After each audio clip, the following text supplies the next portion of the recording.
नमस्कार, मैं रंजीत चौहान बहुत बहुत स्वागत करता हूं आपका गुरुकुल के इस प्लेटफॉर्म पर। जैसा कि आपको पता है कि हम यूपी पुलिस और दिल्ली पुलिस के लिए प्रीवियस ईयर क्वेश्चंस कर रहे हैं मैथ्स के। इस वीडियो में भी हम प्रैक्टिस नंबर 7 लगाएंगे, जिसमें प्रीवियस ईयर दिल्ली पुलिस और यूपी पुलिस के क्वेश्चन जो पूछे गए हैं वो हम करेंगे। तो चलिए शुरुआत करते हैं इस वीडियो की। और आपके सामने प्रश्न दिख रहा है, एक बार वीडियो को रोककर आप ट्राई करें और उसके बाद वीडियो को आप देख सकते हैं। चलिए, इस क्वेश्चन में देखिए क्या बोला गया है कि 180 मीटर लंबी ट्रेन ए विपरीत दिशा में चल रही 120 मीटर लंबी ट्रेन बी को 5 सही 5/11 सेकंड में पार कर लेती है। यदि ट्रेन बी की गति ट्रेन ए की गति से 20% अधिक है, तो जब वो एक ही दिशा में चलेगी दोनों ट्रेन, तो एक दूसरे को पार करने में कितना समय लेगी। इस क्वेश्चन में ट्रेन से समय दूरी 4 से रिलेटेड क्वेश्चन ये पूछा गया है। चलिए एक बार इसको मैं थोड़ा सा छोटा कर देता हूँ और इसे ट्राई करते हैं एक बार क्वेश्चन को। ठीक है, आपने पढ़ लिया वो क्वेश्चन को। देखिए, अब 180 मीटर लंबी, जब कभी भी ट्रेन एक ही दिशा में चले, या तो एक ही दिशा में चले या विपरीत दिशा में चले, तो दो चीज़ याद रखना। पहली चीज़, चाहे वो विपरीत दिशा में चले चाहे वो एक ही दिशा में चले, दोनों ट्रेन की जो दूरी होती है यानी जो लंबाई होती है वो जुड़ जाती है। और दूसरी चीज़ आपको ये ध्यान रखनी है कि चाहे ट्रेन ऐसे चले या ऐसे चले, दूरी तो जुड़ती है, पर गति जो है यानी जो स्पीड जो है वो विपरीत दिशा में चलने पर जुड़ जाती है और एक ही दिशा में चलने पर घट जाती है। यहाँ पर पहले दोनों ट्रेनें क्या चल रही हैं, विपरीत दिशा में चल रही हैं। ठीक है, कैसे चल रही है, विपरीत दिशा में चल रही है। एक सेकेंड, तो क्या करेंगे, पहले हम विपरीत दिशा में तो दूरी तो जुड़ती ही जुड़ती है और साथ में चाल भी जुड़ जाती है।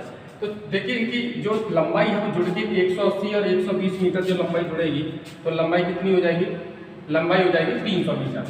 तो दूरी हो जाएगी 300 मीटर की। और समय कितना लिया है इन्होंने, समय लिया है इन्होंने 5 सही 5/11 सेकेंड। इसको अगर सही तरह से लिखें तो कैसे लिखा जाएगा, 55 और 5 60, 60/11 है ना।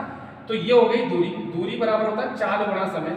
अब दोनों विपरीत दिशा में चल रही है तो दोनों की चाल जुड़ी होगी, जो मैंने चाल कितनी मान ली, x + y, और समय कितना लिया है दोनों ने, 60/11। क्या इसको मैं सॉल्व करके x + y की वैल्यू निकाल सकता हूँ? तो x + y की जो वैल्यू आएगी वो कितनी आएगी, 0 से ये 0 कैंसिल होगा, 6 से 30 कितनी बार कटेगा, 6 5 बार, और 11 5 कितने होंगे, 55। तो ये दूरी कितनी आ जाएगी, 55 मीटर मेरी दूरी निकल के आएगी। ठीक है, आगे देखिए।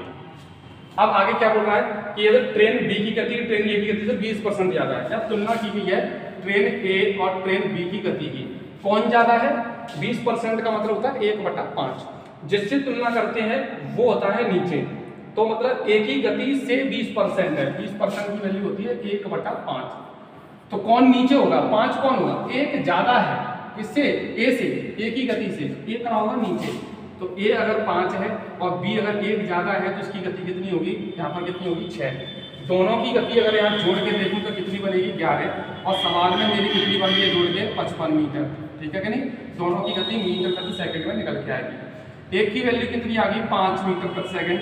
तो बताइए क्या मैं दोनों की गति निकाल सकता हूँ यहाँ पर अलग अलग, कितनी, 5 की वैल्यू और 6 की वैल्यू। तो एक ही गति जो 5 है वो कितनी रही होगी, एक की वैल्यू 5 है तो 5 की वैल्यू कितनी होगी, 25 मीटर प्रति सेकंड। और बी की गति जो निकल के आएगी जो 6 है, अगर एक की वैल्यू 5 है तो 6 की वैल्यू कितनी होगी यहाँ पर, 30 मीटर प्रति सेकंड। ठीक है, अब आगे प्रश्न पढ़ते हैं, उसमें क्या बोला गया, अगर ये एक ही दिशा में चले तो एक दूसरे को पार करने में कितना समय लेगी। तो देखिए, जब एक ही दिशा में चलेगी तो दोनों की जो लंबाई है वो जुड़ के कितनी हो जाएगी, 300 मीटर। और जब एक ही दिशा में चलेंगी तो दोनों की चाल घट जाएंगी, और 30 और 5 जब घटेंगी तो कितनी बनेगी, 5। और इस हिसाब से ये कितना समय लेंगी, तो 5 से हम इसको काट देंगे, ये घटेगा 60, और आंसर किस में आएगा बताना, सेकंड में।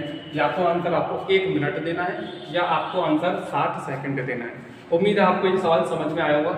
थोड़ा सा मॉडरेट कह सकते हैं क्वेश्चन को, पर कोई नहीं, दिल्ली पुलिस में इसी तरह के प्रश्न पिछली बार भी पूछे गए और उम्मीद है इस बार भी इसी तरह के प्रश्न पूछे जाएंगे। तो आपको प्रैक्टिस करनी ही पड़ेगी, ऐसे प्रश्न आपको सीखने ही पड़ेंगे। ठीक है, आगे बढ़ते हैं नेक्स्ट क्वेश्चन की ओर।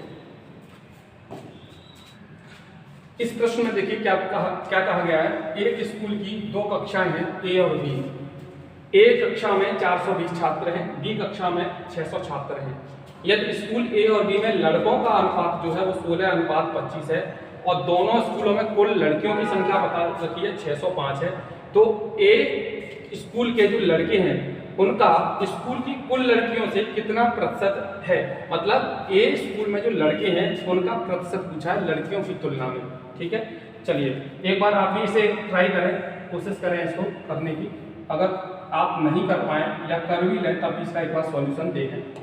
ठीक है, मैं इसे थोड़ा साइड में कर देता हूँ। देखिए, हाँ जी, तो देखिए इस प्रश्न में क्या बोला गया है। पहली बात तो आपको ये समझना है कि ये जो अनुपात है ना, ये लड़कों का अनुपात दे रखा है। स्कूल ए में 16 लड़के हैं और स्कूल बी में 25 लड़के हैं, अनुपात में दे रखी वैल्यू।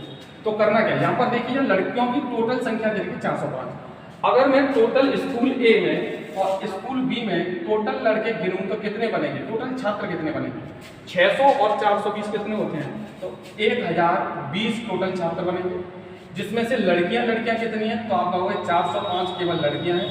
अगर मैं लड़कियों को माइनस कर दूं तो यहाँ पर 5, यहाँ पर 1 और यहाँ कितना बचेगा? यहाँ बचेगा 6। 615 सिर्फ क्या आएंगे? 615 सिर्फ लड़के निकल कर आएंगे। ठीक है कि नहीं? अब लड़कों के यहाँ पर अनुपात में टोटल संख्या कितनी है? तो 16 और 25 टोटल लड़के कितने हो जाएंगे? 41। तो आप ये कह सकते हो कि अनुपात में 41 है और हकीकत में कितनी है? 615। ठीक है, आप एक की वैल्यू निकाल सकते हैं। एक की वैल्यू कितनी आएगी? तो एक की वैल्यू यहाँ पर आएगी, इसे काट के देखेंगे एक बार, ये कटेगा तुम्हारा शायद आई थिंक 15 बार, है ना। तो एक की वैल्यू कितनी आएगी? 15। जब एक की वैल्यू आ गई तो हम स्कूल ए में लड़कों की संख्या यानी 16 की वैल्यू बता सकते हैं। तो 16 की वैल्यू कितनी होगी? तो 16 का गुणा किससे करना पड़ेगा? 15 से करना पड़ेगा। अब इनका प्रतिशत लड़कियों की तुलना में पूछा है, तो लड़कियां टोटल कितनी है? 405। तो 405 को नीचे रखेंगे और परसेंट के लिए क्या करेंगे? 100 का गुणा करेंगे। ठीक है कि नहीं? अब इसको काट के देखेंगे, एक बार कट जाए तो 5 से काटेंगे इसको 3 बार, 5 से काटेंगे इसको 81 बार और 3 से ये कट जाएगा कितना? 27 बार। तो आप ये कह सकते हैं कि 16 गुणा 100 कितना होगा? 1600 और बटे में कितना लिखेंगे? 27। ये परसेंट आप भाग देकर देख लेना, लगभग इसका आंसर आएगा 59.25% इसका आंसर होगा। ठीक है कि नहीं? थोड़ा सा ये भी मॉडरेट टाइप का क्वेश्चन था, फिर भी आपको देखिए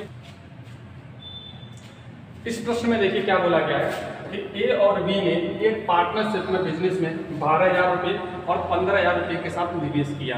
ए ने अपने राशि x महीने के लिए निवेश की और वर्ष के अंत में ए और बी का लाभ जो था वो 2:3 में बांटा गया। तो x का मान बताइए, यानी कितने महीने के लिए ए ने रुपए लगाए। कभी भी तुम्हें प्रश्न में अगर लाभ अनुपात में दे दिया जाए, मान के चलो कि जैसे इस प्रश्न में दिया गया है, तो आप कैसे प्रश्न को सॉल्व करेंगे? अनुपात में ही करेंगे। जैसे देखिए इधर ए और बात बी की हो रही है। यहाँ पर ए ने कितने रुपए लगाए थे प्रश्न में? तो 12,000 रुपये लगाए थे। कितने महीने के लिए ए ने पैसे लगाए हैं? तो ये नहीं पता, इसको मैंने x मान लिया है। बी ने कितने महीने के कितने रुपए लगाए? तो बी ने 15,000 रुपये लगाए। और बी ने कितने महीने के लिए लगाए? तो वर्ष के अंत में जब लाभ बांटा गया है लाभ को, तो इसने पूरे 12 महीने के लिए लगाए होंगे। अच्छा जी, और लाभ बटा कितने में है? तो 2:3 में लाभ को बांटा गया है। तो आप ये कह सकते हैं इसका लाभ आना चाहिए 2 और ये 3, मतलब जो भी पैसे हैं और इसका गुणा समय से करते हैं तो लाभ निकल कर आता है। लेकिन जब इसको हम ऊपर नीचे से काटेंगे तो ये लाभ अनुपात में आएगा, जो किसके बराबर आना चाहिए? 2:3 के बराबर आना चाहिए। अब देखिए 3 जीरो से आप 3 जीरो को कैंसिल कर देंगे और 12 से आप 12 को कैंसिल कर देंगे। ठीक है, 3 से आप 15 को काट देंगे कितनी बार? 5 बार। ठीक है, तो x बराबर कितना आएगा? 5 दूनी 10 और x क्या था? महीने में जो समय था वो महीने में था। x की वैल्यू कितनी आ गई? 10 महीने। तो आप इस तरीके से कह सकते हैं कि a ने कितने रुपए के लिए पैसा लगाया? तो a ने x महीने के लिए, x यानी 10 महीने के लिए पैसा लगाया। तो ये था साझेदारी का प्रश्न। इसी तरीके से मैं हर चैप्टर से प्रश्न लेकर आया हूँ ताकि आपकी रिवीजन भी होता रहे, प्रैक्टिस भी अच्छी खासी होती रहे। आप कमेंट में अगर बता देंगे तो मैं पूरा सिलेबस एक बार चैप्टर वाइज भी करा दूंगा। चलिए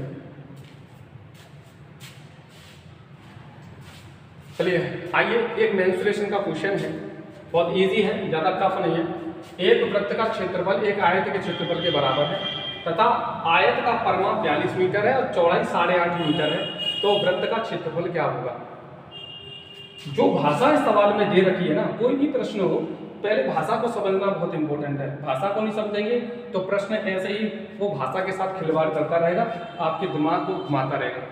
एक वृत्त का क्षेत्रफल एक आयत के क्षेत्रफल के बराबर है। देखिए वृत्त का क्षेत्रफल क्या होता है, वृत्त का क्षेत्रफल होता है पाई आर स्क्वायर। ये जो क्षेत्रफल है ये आयत के क्षेत्रफल के बराबर है, और आयत का क्षेत्रफल क्या होता है, लंबाई गुणा चौड़ाई। ठीक है कि एक तो ये जानकारी सवाल में दे रखी है। एक जानकारी होती है परिमाप और दे रखा है। परिमाप क्या होता है 2l + b, और चौड़ाई कितनी है, b की वैल्यू कितनी है 8.5, तो आप क्या रखेंगे 8.5। और ये जो परिमाप है ये कितने के बराबर है, यहाँ पर 42 मीटर के बराबर है। तो यहाँ से आप क्या सॉल्व करके निकाल सकते हो, लंबाई को निकाल सकते हो। देखो 2 का गुणा l से करेंगे तो ये आएगा 2l, 8.5 का गुणा 2 से करेंगे तो 8 दूनी 16 1 17, और ये आएगा कितना 42। अब यहाँ पर ये 17 इधर जाके माइनस हो जाएगा, तो 2l बराबर 17 को 42 में से माइनस करेंगे तो 20, 42, और ये हो जाएंगे तुम्हारे 20, 30, 40, 22, 25 हो जाएंगे। और l की वैल्यू कितनी आएगी 12.5। 12.5 को कैसे लिखते हैं 12.5। यहाँ मेरी लंबाई आ गई। मुझे क्या पूछा है इसमें वृत्त का क्षेत्रफल पूछा है, यानी तो पाई आर स्क्वायर की वैल्यू ही निकालनी है। पाई आर स्क्वायर की वैल्यू निकालनी है तो हमें सिर्फ लंबाई गुणा चौड़ाई करनी है। क्यों? क्योंकि इसका क्षेत्रफल इसके बराबर है, और इसका क्षेत्रफल निकालने के लिए हमें बस इसका क्षेत्रफल निकालना है। तो लंबाई हमने कितनी निकाल ली है 12.5, और चौड़ाई सवाल में कितनी दे रखी है 8.5। इस तरीके से सॉल्व करने से हमारा वृत्त का क्षेत्रफल आ जाएगा। पहले हम पॉइंट हटाएंगे, जब पॉइंट को हम यहाँ से हटा देंगे तो नीचे कितने जीरो आएंगे बताइए, 2 जीरो आएंगे। 25 पंजे 125, 25 चौका 100, ठीक है। 5 का गुणा 85 से करेंगे तो 55 25 हासिल 2, 58 40 और 2 42, भाग किससे देंगे 4 से, तो 4 एकम कितने होते हैं 4, 1 जीरो लिखेंगे, 4 छक्के 24, और यह आएगा 25। ठीक है कि नहीं? तो वृत्त का क्षेत्रफल कितना आएगा 106.25, इसमें आएगा मीटर प्रति मीटर स्क्वायर में आएगा। क्षेत्रफल किसमें आएगा मीटर स्क्वायर में आएगा। ठीक है। अगर आपको सवालों का लेवल कैसा दिख रहा है, अगर ज़्यादा हाई है तो बताना कमेंट में, अगर दिख रहा है कि नहीं इस तरीके के प्रश्न आपको सही लग रहे हैं तो भी कमेंट में एक बार मुझे जरूर बता देना। ठीक है। देखिए आगे वाले प्रश्न में देखिए क्या बोला गया है कि एक राशि पर 10 वर्षों के लिए साधारण ब्याज मूलधन के 5% के बराबर है, कितने वर्षों में ब्याज मूलधन के बराबर हो जाएगा। पहली बात तो एग्जाम में जिस तरह के मैथ के प्रश्न में जो करा रहा हूँ आपको डिक्टो वही प्रश्न देखने को मिलेंगे। एक बार आप एग्जाम देकर आइए, फिर तुलना कीजिए मेरे प्रश्नों की, चाहे मैं रीजनिंग के प्रश्न कराऊँ चाहे मैथ के प्रश्न कराऊँ। मेरे क्वेश्चन का लगभग 50-60% पेपर में फंस ही जाता है। आज तक कोई एग्जाम ऐसा हुआ नहीं है जिसमें मेरे क्वेश्चन पढ़ाया हुआ ना फंसा हो। एक राशि में 10 वर्षों के लिए साधारण ब्याज मूलधन के 5% के बराबर, जो भाषा इसमें बोली गई है डिक्टो वही भाषा आपको गणितीय रूप में लिखनी है। बस कैसे लिखेंगे देखिए, एक राशि, हमें राशि नहीं पता, इसको मैंने भी मान लिया। आर की वैल्यू हमें पता नहीं, समय हमें पता है 10 वर्ष। तो साधारण ब्याज का जो फॉर्मूला होता है क्या होता है P × R × T बटे 100। तो ये जो साधारण ब्याज है वो किसके बराबर बोल रहा है, मूलधन के 5% के बराबर। तो मूलधन मेरा कितना है P, इसका का मतलब गुणा 5, और परसेंट मतलब क्या होता है बटे 100। अब इसको सॉल्व करके यहाँ से कुछ भी निकलेगा। देखिए एक बार सॉल्व करते हैं। तो 100 से 100, 5 से ये 10 बार, 5 से ये 10 2 बार, और P से P क्या हो गया कैंसिल। तो R की वैल्यू कितनी आएगी बताना। उधर 5 से 1 बार कटा था तो ऊपर 1 नीचे कितना 2, फिर R की वैल्यू 1/2 आ गई। आगे बोला कि कितने वर्षों में ब्याज मूलधन के बराबर हो जाएगी। कोई ब्याज है तो कितने वर्षों में मूलधन के बराबर हो जाएगी। ठीक है। तो ब्याज का फॉर्मूला फिर लगाएंगे।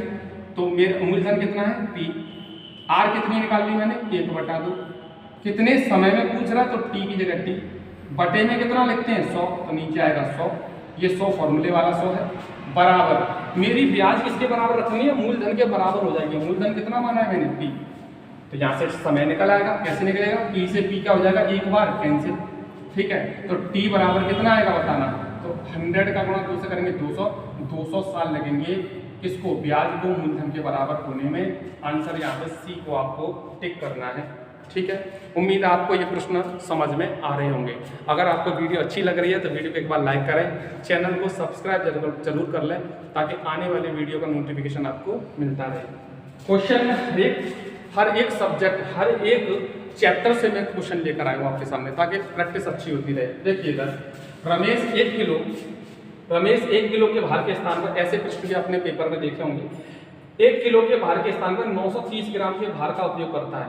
आज के बाद ये प्रश्न आपका कभी गलत नहीं होगा। और चीनी उसके क्रय मूल्य पर बेचता है, ठीक है। तो 15 किलो चीनी बेचने पर उसका कितने प्रतिशत का लाभ होगा? लाभ हमें प्रतिशत में पूछा है, तो हमें संख्या का कोई ज्यादा यूज नहीं करना है। देखिएगा, अगर मैं अपना क्रय मूल्य 1000 ग्राम, यानी 1 ग्राम 1 रुपये मान लूँ, 1000 की चीज 1000 रुपये, 1000 ग्राम 1000 रुपये का हो जाएगा। अगर मैं 1 ग्राम 1 रुपये का बोलूँ, मैं बोलूँ 1 ग्राम की कीमत अगर 1 रुपये है तो 1000 ग्राम कितने का होगा? 1000 रुपये का होगा, ठीक है। देखिए ये वाली जो लाइन है इधर, एक लाइन खींचनी है इधर, इसका कभी भी कोई ऐसा प्रश्न आ जाए तो आपको ऐसे करना है, ठीक है। यहाँ पर आपको क्या लिखना है? यहाँ तौलते समय बेईमानी लिखनी है और यहाँ बेचते समय की बेईमानी लिखनी है, ठीक है। उसने तौलते समय क्या बेईमानी किया है? तो 1 किलो की जगह पर 930 ग्राम पाउडर का उपयोग किया है, ठीक है। तो यहाँ क्या लिखना है आपको? 930 लिखना है। बेचते समय उसने क्या बेईमानी किया? बेचते समय उसने कोई बेईमानी नहीं की, क्रय मूल्य पर ही बेच दिया है। क्रय मूल्य कितना माना? 1000, तो 1000 की चीज को उसने 1000 का ही बेच दिया है, ठीक है। उम्मीद आपको ये बात समझ में आई होगी। ये क्रय मूल्य है, ये तौलते समय बेईमानी थी, बेचते समय उसने कोई बेईमानी नहीं की, सीपी की चीज सीपी में ही बेच दी। अब आगे लाभ होता है ये वाला, कितने का लाभ हो रहा है? देखिए इधर तो 70 का लाभ हो रहा है। ये लाभ किस कीमत पर होता है? इस वाली कीमत पर होता है हमेशा। 930 बटे कितना करेंगे? बटे करेंगे 100, ठीक है। इसे सॉल्व करेंगे, जीरो से क्या कर देंगे? जीरो को कैंसिल, तो मेरा आंसर कितना आएगा?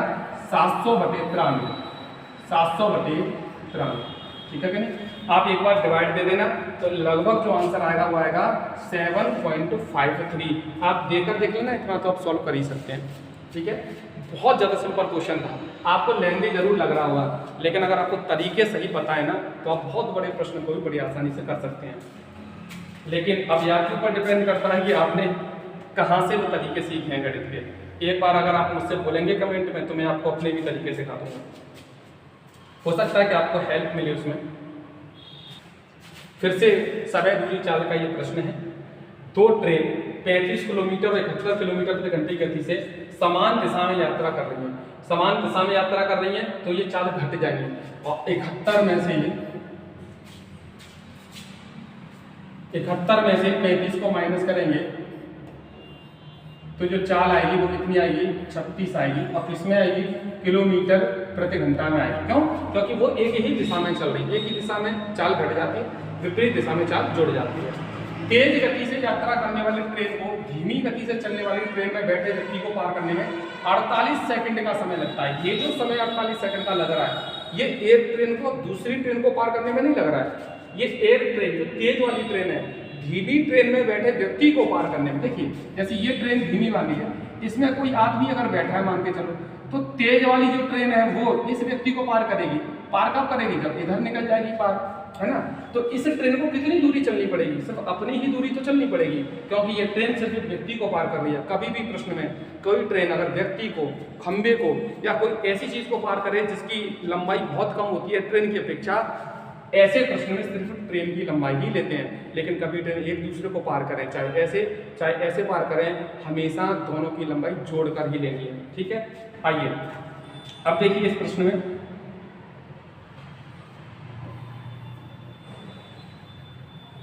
ठीक है। अब मैंने यहाँ पर एक चाल तो घटा दी क्योंकि ये विपरीत जा रही थी। अच्छा, दूरी बराबर क्या होता है? चाल गुणा समय। तो दूरी तो मुझे पता नहीं है दोनों ट्रेन की कितनी दूरी है, तो मैंने दूरी कर ली x। अच्छा, ट्रेन की दूरी कितनी होगी? x होगी, और चाल दे रखी है कितनी होगी? 36। तो आप जो ट्रेन तेज वाली जो ट्रेन की लंबाई उसको x मान लेते हैं, और दोनों की चाल कितनी होगी? 36 किलोमीटर प्रति घंटा में। ये याद रखना, किलोमीटर प्रति घंटा में। और समय कितना लिया है उन्होंने? 48 सेकंड का समय लिया है। क्या हम इसका मल्टीप्लाई कर सकते हैं? नहीं कर सकते। क्यों? क्योंकि दोनों की यूनिट क्या है? समान नहीं है। तो पहले समान करेंगे यूनिट को, तो x बराबर यहाँ 36, इसमें किसका गुणा होगा? 5/18 का मल्टीप्लाई करना पड़ेगा मीटर प्रति सेकंड में बदलने के लिए। 48 ये 18 से कितनी बार कटेगा? 2 बार। 5 दूनी कितने होते हैं? 10, क्योंकि दूरी बराबर 4 गुणा समय। दूरी कौन सी दूरी? तेज वाली ट्रेन की लंबाई, क्योंकि वही तो पार कर रही है इंसान को। तो 5 दूनी 10, 10 गुणा 400, 48 करेंगे तो कितना आएगा? 400 मीटर। अब दूरी किसमें आएगी? ये मीटर में। ऑप्शन कौन सा सही होगा मेरा? सी वाला, 480। ये आपका प्रैक्टिस सेशन है। प्रैक्टिस सेशन में थोड़ा स्पीड फास्ट रहती है, ठीक है। तो आप कोई अगर ये सोच रहे हैं कि थोड़ा सा स्लो कराएं तो स्लो तो प्रैक्टिस में नहीं होता ना, क्योंकि उसमें टाइम भी मैनेज करना होता है उस हिसाब से, इस वजह से। अब देखो ये सीजीएल मेंस का सवाल है। सीजीएल मेंस में ये क्वेश्चन पूछा गया था। कैसे करेंगे, एक बार वीडियो को रोकर खुद ट्राई करें। देखिए इसको अवरोही क्रम में लगाना है, किसमें, अवरोही क्रम में। यहाँ पर देखो ये सारी चीज़ें हैं ना, हर एक ऑप्शन में आपको मिलेगी, तो क्यों ना हम इनको एक बार चेक कर लें, कौन बड़ा है कौन छोटा, उस हिसाब से हम 4 ऑप्शन को पता चल जाएगा। यहाँ देखिए ये क्या है, √6, और यहाँ क्या है 4, ये क्या है 4, और यहाँ कितना लिखा है 3, और ये क्या है 5, और यहाँ लिखा है 4। अब क्या करें, ये रूट को हटाओ पहले, तो ये पावर घटे में आ जाती है 1/4। यहाँ 3 को हटाएंगे यानी रूट को हटाएंगे तो पावर 3 ऐसे आएगी। यहाँ पे 4 को हटाएंगे तो क्या आएगी। क्या करें, अगर ये वाली संख्याएं समान हो जाए ना तो हम डायरेक्ट कंपैरिजन कर सकते हैं इन संख्याओं का, कौन छोटी है कौन बड़ी है। दिक्कत ये है कि इन संख्याओं को क्या करना पड़ेगा, बराबर। तो बराबर करने के लिए 4, 3, 4 को बराबर में 12 बना लें इनको। तो 12 बनाने के लिए नीचे 3 का गुणा तो ऊपर भी 3 का गुणा होगा। इसमें नीचे 3 का गुणा करेंगे तो ऊपर भी 3 का गुणा होगा। इसमें भी ये 9 हो जाएगा, सॉरी इसमें किसका गुणा होगा, 4 का। 1 मिनट,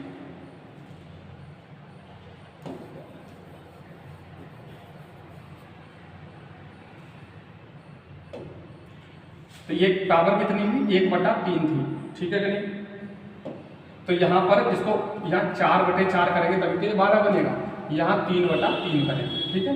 तो पावर कितनी हो जाएगी, ये हो जाएगी 3/12। ये पावर कितनी हो जाएगी, 4/12। ये पावर कितनी हो जाएगी, 5 की पावर 3/12, ठीक। अब इस 12 को हटा देंगे नीचे में, जैसे ये आए थे वैसे इनको हटा देंगे। तो रूट में यहाँ 12 आ जाएगा, अंदर क्या हो जाएगा 6 की पावर 3, और 6 की पावर 3 कितने होते हैं, 216। इस 12 को हटाएंगे तो रूट में आ जाएगा यहाँ पे 12, और 4 की पावर 4 कितना होता है, 256। इस 12 को हटाएंगे तो वापस रूट में आ जाएगा ये 12, और 5 की पावर 3 कितना होता है, 125। अब इसको अवरोही क्रम में लगाना है, तो अवरोही क्रम में लगाने के लिए क्या करना पड़ेगा, देखिए जो बड़ी है वो बड़ी हो, तो सबसे पहले ये आएगी। आप ये कहोगे कि ये कहाँ से आएगी, एक सेकेंड, तो ये आई थी इस वाली संख्या से, तो पहले तो ऑप्शन ये आएगा, ये वाला आएगा यहाँ।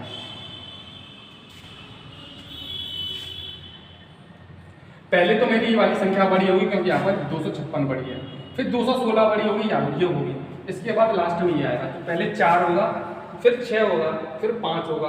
कौन सा ऑप्शन सही होगा बताना, ऑप्शन डी मेरा सही होगा, ठीक है।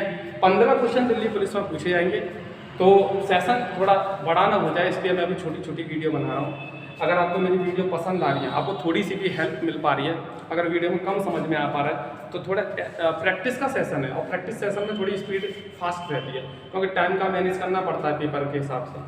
तो अगर आप चाहते, अगर आपको लग रहा है कि थोड़ी स्पीड तेज है तो प्लीज़ कमेंट में ज़रूर बताएं। अभी मैं लाइव सेशन नहीं दे पा रहा हूँ, थोड़ा मुझे सपोर्ट की ज़रूरत है। प्लीज़ वीडियो को लाइक ज़रूर करें, शेयर ज़रूर करें, सब्सक्राइब ज़रूर करें, ताकि मैं और भी बेहतरीन क्वेश्चन आपके लिए लाता रहूँ। इस वीडियो को यहाँ पे समाप्त करते हैं और मिलते हैं नेक्स्ट वीडियो में। अपना ध्यान रखिए, खुश रहिए, जय हिंद।